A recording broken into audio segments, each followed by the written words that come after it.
Halo Veil of Shadow Family. Tes, apa kabar kalian semua? Hehe.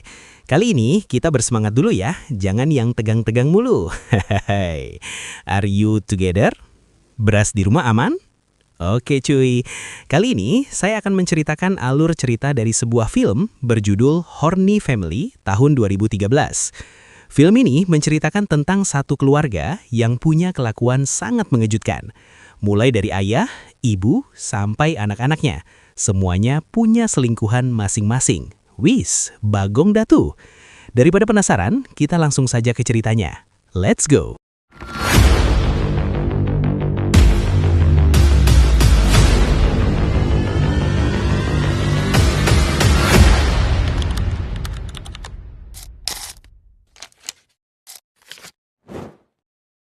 Kita kenalan dulu dengan keluarganya.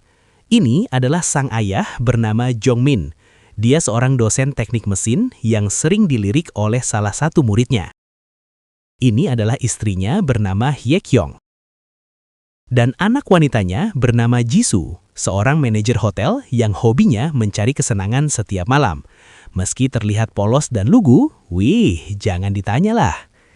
Dan yang terakhir, anak laki-lakinya bernama Ji-hwan, seorang mahasiswa jurusan arsitektur yang diam-diam menyukai wanita yang merupakan murid ayahnya sendiri. Malam harinya, mereka mengadakan pesta sederhana untuk merayakan ulang tahun pernikahan. Sekilas, keluarga ini terlihat harmonis. Sang ayah memberikan sebuah kalung sebagai hadiah ulang tahun pernikahan. Awalnya, sang istri terlihat senang.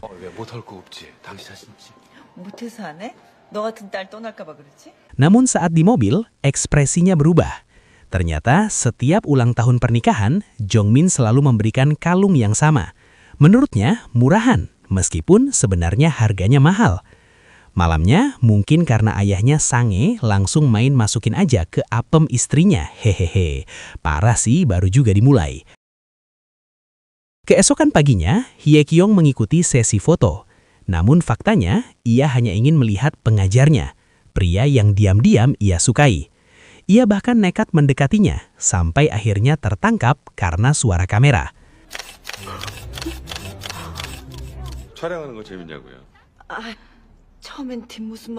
Sang pria pun menghampirinya, membuat Hye-kyung malu. Di tempat lain, Ji-hwan menyiapkan alat untuk mengintip wanita yang ia sukai. Ia mengikuti wanita itu sampai ke perpustakaan dan mulai menjalankan aksinya. Dia menggunakan kamera CCTV kecil miliknya untuk melihat sekaligus memotret kolor wanita itu. Namun wanita itu sadar dan melihat ke arah Ji-hwan, membuatnya langsung malu. Wanita tersebut pergi ke toilet dan Ji-hwan pun mengikutinya. Namun apes, situasi tidak sesuai rencana dan aksinya ketahuan, membuat suasana jadi kacau.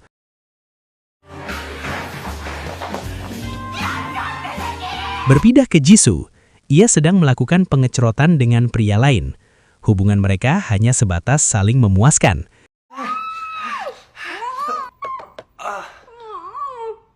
Simbiosis mutualisme, sama-sama untung, sama-sama senang, dan saling menikmati apem dan terong.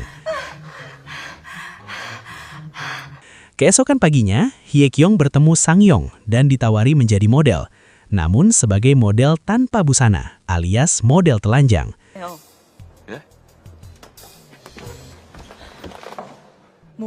Hye-kyung terlihat marah, bukan karena tawarannya, tapi karena tidak percaya diri dengan tubuhnya sendiri.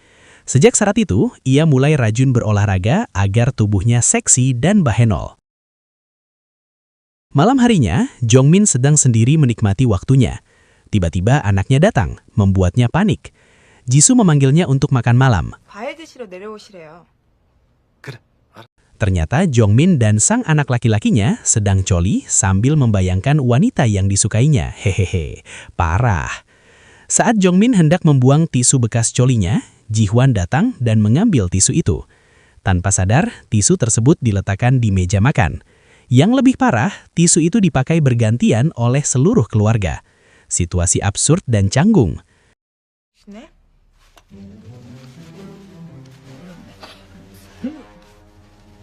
Situasi malam hari, Jisoo datang ke tempat kerja lelaki yang disukainya. Musik alunan DJ sana-sini. Setelah itu, mereka berdua menuju hotel dan menikmati malam bersama alias mantap-mantap push rank lagi seperti biasa. Tapi push rank kali ini lebih brutal.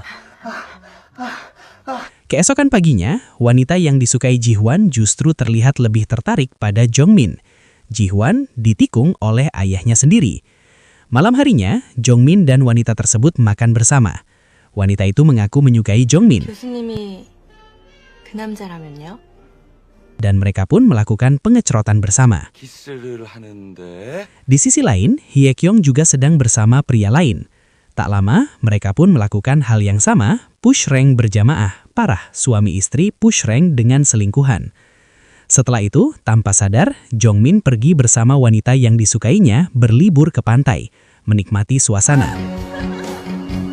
Adapun hal yang sama dilakukan sang istri Hye-kyung bersama lelaki selingkuhannya. Mereka berdua berlibur menghibur diri.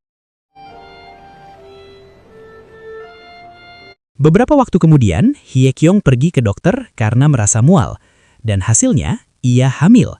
Namun bukannya bahagia, ia justru menangis. Ternyata, dokter tersebut adalah pacar Jisoo. Dokter itu ingin bertemu orang tua Jisoo. Saat diperkenalkan ke keluarga, Hye-kyung panik. Dan makin kacau ketika dokter itu mengucapkan selamat atas kehamilan Hye-kyung.